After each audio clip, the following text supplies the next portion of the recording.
DC এগৰাকী যেনেকুৱাকৈ আচৰণ কৰিছে, মই অসম বিধানসভাৰ অধ্যক্ষ হিচাপে এইটোৱে কথা মই কম যে আচলতে আমি প্ৰতিনিধিসকলে বহু ক্ষেত্ৰত আমি নিজকে বহুতে ৰজা বুলি ভাবে। জনপ্ৰতিনিধিসকলে কেতিয়াও ৰজা হ'ব নোৱাৰে। জনপ্ৰতিনিধি তেওঁ হি ইজ দ্য ৰিপ্ৰেজেণ্টেটিভ। সেই সমাজখনক তেওঁ প্ৰতিনিধিত্ব কৰিছে। কিন্তু বহু সময়ত এনেকুৱা বহুত জনপ্ৰতিনিধি ভাবে যে চৰকাৰী অফিচাৰ যেন তেওঁ তলতীয়া। চৰকাৰী অফিচাৰ নাথাকিলে মন্ত্ৰীজন ভেলুলেছ, চৰকাৰী অফিচাৰ নাথাকিলে বিধায়কজন ভেলুলেছ। কাৰণ চৰকাৰখন চলায় কোনে? চৰকাৰখন গোটেই চলাই আমি দিহা পৰামৰ্শ দিওঁ। এক্সিকিউট কোনে কৰে? চিফ ছেক্ৰেটাৰী কৰে। এক্সিকিউট কোনে কৰে? প্ৰিন্সিপাল ছেক্ৰেটাৰী কৰে, এডিশ্যনেল চিফ ছেক্ৰেটাৰী কৰে, জিলা আয়ুক্ত, সমজিলা আয়ুক্তসকলে কৰে। গতিকে আমি যদি তেওঁলোকক তলৰ বুলি ভাবোঁ, তেতিয়া অসমখন আমি কেতিয়াও আগুৱাই নিব নোৱাৰিম। আমি যিকোনো মন্ত্ৰী বিধায়কে আমি বিষয়াসকলক আমি আমাৰ লগত কাম কৰা বুলি ভাবি ল'ব লাগিব। যিসকলে ভাবে যে আমাৰ তলত কাম কৰে, তেওঁতকৈ মূৰ্খ মানুহ পৃথিৱীত কোনো নাই বুলি মই ভাবোঁ।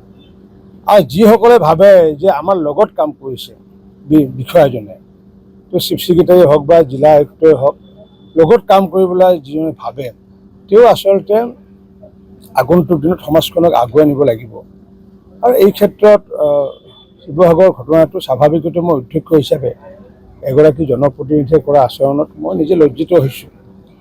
মই দেখিছোঁ কিছুমান বিষয়া আছে, সেই বিষয়াসকলক মই দেখিছোঁ যে যেনেকুৱাকৈ মই দেখিছিলোঁ যে মই যেতিয়া 12 চনত যেতিয়া মই বিধায়ক হৈ আছিলোঁ, বৰপেটা জিলাৰ কনফাৰেন্স ৰুমত এগৰাকী বিধায়কে, ৰুলিং পাৰ্টিৰ বিধায়কে খুব বেয়াকৈ কনফাৰেন্স ৰুমত হাত জোকাৰি টেবুল থপৰিয়াই কথা কৈছিল।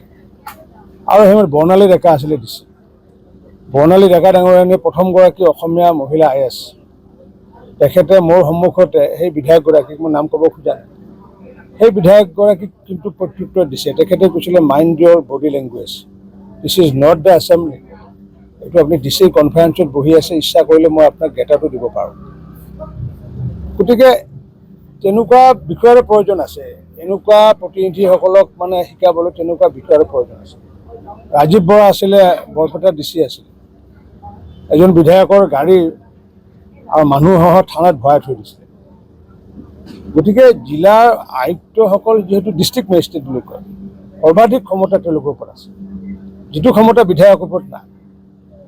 জিলা আয়ুক্তৰ ওপৰত যিটো ক্ষমতা থাকে তাৰে 10% ক্ষমতাও নাথাকে বিধায়কৰ ওপৰত।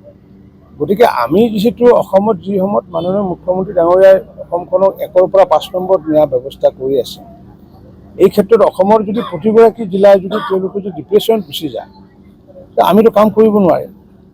গতিকে সেইকাৰণে জনপ্ৰতিনিধিসকলে এইটো ভাবিব নালাগে যে আমাৰ তলত কাম কৰিছে, আমাৰ লগত কাম কৰা বুলি সকলোৱে ভাবিব লাগে। মই যেনেকুৱাকৈ পঞ্চায়তত যেতিয়া মন্ত্ৰী আছিলোঁ, মই আমাৰ লগত মোৰ পঞ্চায়তৰ ছেক্ৰেটাৰীয়ে কাম কৰিছিলে, GRS GPS কাম কৰিছিলে।